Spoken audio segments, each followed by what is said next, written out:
नमस्कार। आज हम काशी विश्वनाथ जी की नगरी काशी में हैं, महादेव जी की नगरी काशी में है और बहुत ही पवित्र अवसर है। आज हम बात करेंगे कि मालिका में भक्तों के बारे में क्या लिखा है। इसके पहले हमने सतयुग वाली वीडियो में बताया था कि भक्तों का तो कल्याण ही होगा, भक्तों की हर तरीके से सुरक्षा होगी। लेकिन आप लोग और जानना चाहते हैं कि भक्तों को कष्ट होगा, आप बताते हैं कुछ समय के लिए, तो उसको डिटेल में बताइए।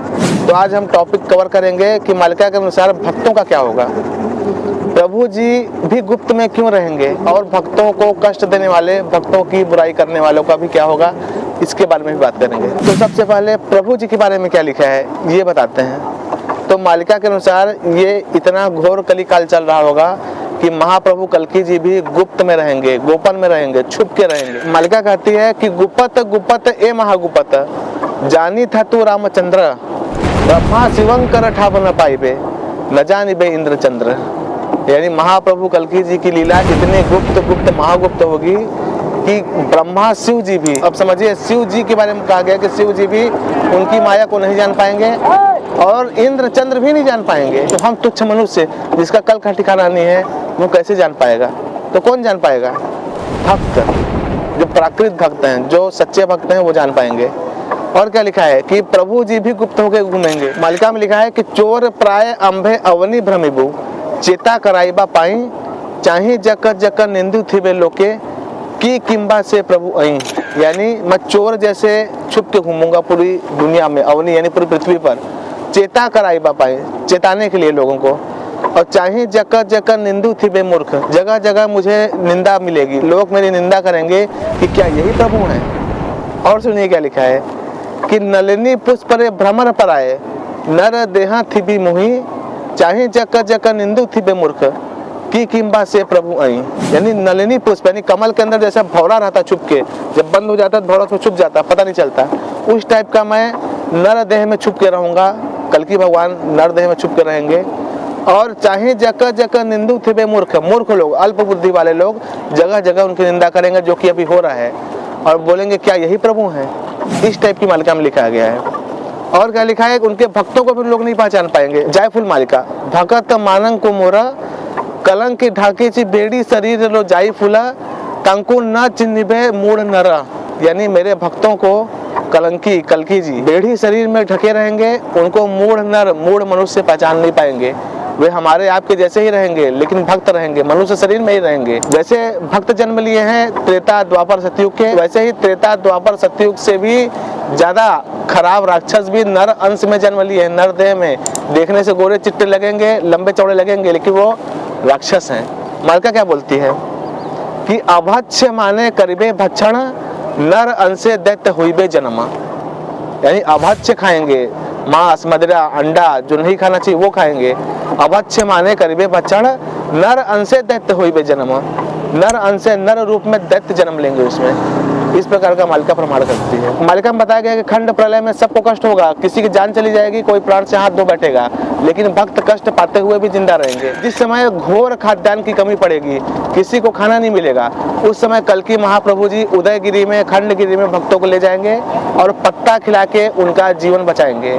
और जब किसी को पानी नहीं मिलेगा, पानी तो बहुत रहेगा गला तक, लेकिन पीने लायक नहीं रहेगा, उस समय प्रभु को, भक्तों को पानी जरूर मिलेगा। मालिका क्या कहती है, महागुप्त पद्म कल्प मालिका, भक्तन को जिन्हें भी खंडगिरी भुई, तांको पत्र खियाई बंचाई भी मुही, पानी अभाव को भक्त न पारिबे जानी, उदय गिरी रे पुणी रही अच्छी पानी। भक्त को मैं ले जाऊंगा और उनको पत्र खिला के उनकी जान बचाऊंगा। पानी अभाव को भक्त नहीं जान पाएंगे, और उदय गिरी एक जगह है वहाँ पानी रहेगा। और क्या लिखा है कि अनंत गुम्फा मध्य रे मोह भक्त रहीबे, सेते बेले सरकार खाद्य पकाईबे।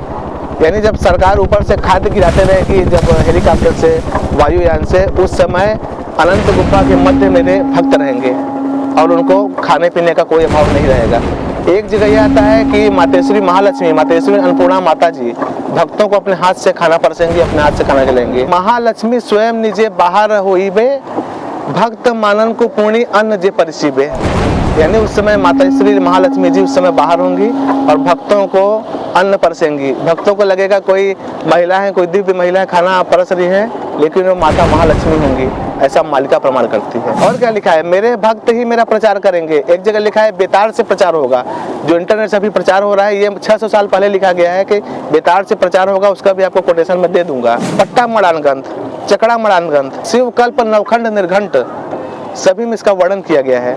क्या लिखा है, भगत उदय हेबे, गाँ गाँ बोली मेल करीबे, प्रभु हरि चरण भजीबे। यानी मेरे भक्त मिलन होंगे, आपस में मिलेंगे और गांव गांव घूम के मेरा प्रचार करेंगे, हरि चरण भजेंगे। भक्तों को भी कष्ट मिलेगा। क्या कहती है शिव कल्प नवखंड निर्घंट कि 31 दिन अनहारे रही, डाकिबे चक्का डोलांकु, कसड़ नासन तेबे उदय हेबे, चर्चिबे पतितंकु। 31 दिन यानी 31 दिन अनहार रहेंगे भक्त भी, भगवान को चक्का डोलाकर यानी जगन्नाथ जी को भजेंगे, और तब कसड़ नाशक कष्ट नाशक उदय होंगे और पतित को उनका उद्धार करेंगे। अब last but not the least, जो भक्तों की बुराई कर रहे हैं, जो भक्तों को कष्ट दे रहे हैं, उनका क्या होगा।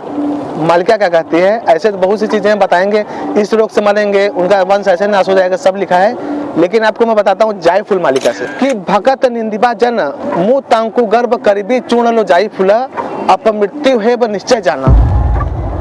यानी जो मेरे भक्त को निंदा करेंगे, उनका गर्व मैं चूर्ण करूंगा, उनका गर्व मैं तोड़ूंगा, और उनकी अपनी मृत्यु होगी, ये निश्चय जानो। ऐसा बहुत कुछ लिखा है कि अपस्मार से मृत्यु होगी, उनका वंश नाश हो जाएगा, ऐसे मृत्यु होगी, अकाल मृत्यु बहुत जगह लिखा है जो भक्तों का बुराई करेगा। तो हमारा यही सबको सजेशन है कि अगर आपको मालिका नहीं पता है, अगर आपके पल्ले नहीं पड़ती है, दिमाग में नहीं घुसता, माया का इतना प्रभाव है, इतनी ज्यादा राजसिक और तामसिक वृत्तियां आपके अंदर है कि मालिका समझ में ही नहीं आ रही है, तो चुपचाप उसको छोड़ दीजिए। जैसा है वैसा ही उसको छोड़ दीजिए। मालिका की और स्पेशली मालिका भक्तों की कभी बुराई मत कीजिए, क्योंकि महाप्रभु जी कहते हैं कि कहंति अच्युत सुन रामदास, भक्त मोरा गलमाला, भक्त निमंते संभाल नगर रे, हे भी कल की अवतार। यानी सुनो रामदास जी, अच्युतानंद दास जी बोल रहे हैं कि सुनो रामदास, भक्त मेरे गले के माल हैं, गले के माला हैं, और भक्तों के लिए ही मैं संभाल नगर में कल की अवतार धारण करूंगा।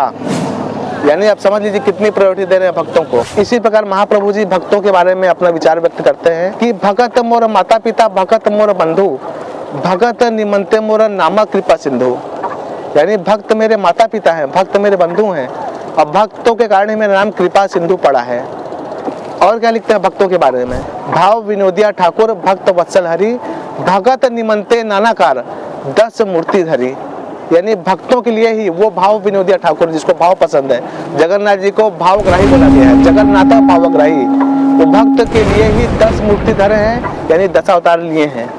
तो भक्तों को, प्रभु को कुछ बोल दो चल जाएगा, कायदे से तो वो अक्षम्य है, लेकिन उनके भक्तों को बोलोगे तो उनको ज्यादा कष्ट होगा। इस प्रकार ऐसी बहुत सी चीजें हैं। आप लोग बोले थे भक्तों के बारे में बताओ, तो स्पेशली हम नाव में बैठ के यहाँ पर चारों तरफ देखिए, अच्छा कितना अच्छा माहौल है। आप लोग के लिए इतने सुगम माहौल में, इतने अच्छे माहौल में काशी विश्वनाथ जी के दरबार में बैठ के भक्त के बारे में बता रहे हैं। इसमें कोई त्रुटि हुई हो तो महाप्रभु जी हमें क्षमा करें। हमारा उद्देश्य केवल भक्तों को सचेत करना है, किसी को डराना नहीं है। और last but not the least, अगर इस खंड प्रलय से बचना है, अभी भी मालिका का प्रचार हो रहा है, तो 3 चीज करिए। उससे पहले शाकाहारी हो जाइए, सदाचारी हो जाइए, अंडा मांस मदिरा व्यभिचार दुराचार की जगह को लूटना छोड़ दीजिए, और 3 चीज कीजिए। पहला माधव नाम जप, दूसरा त्रिसंध्या धारा, और तीसरा श्रीमद् भागवत महापुराण पठन। ये तीनों करने वाले की आयु बढ़ेगी, प्रभु के प्रति प्रीति बढ़ेगी, और शास्त्र प्रमाण है कि आप प्रभु के प्रति 1 कदम बढ़ाओगे तो प्रभु आपकी ओर 10 कदम बढ़ाएंगे। तो इसी आशा के साथ कि ये मेरी वीडियो भक्त तक पहुंचे, कुछ हेटर्स तक भी पहुंचे, जिससे समझ में आए कि कितना बड़ा रिस्क ले रहे हैं। आशा करता हूं कि जितने पापी से पापी हैं, जितने भी पाप किए हों, अभी भी प्रभु जी के शरण में आ जाएं तो उनका कल्याण संभव है। इसी आशा के साथ आप सभी को नमस्कार।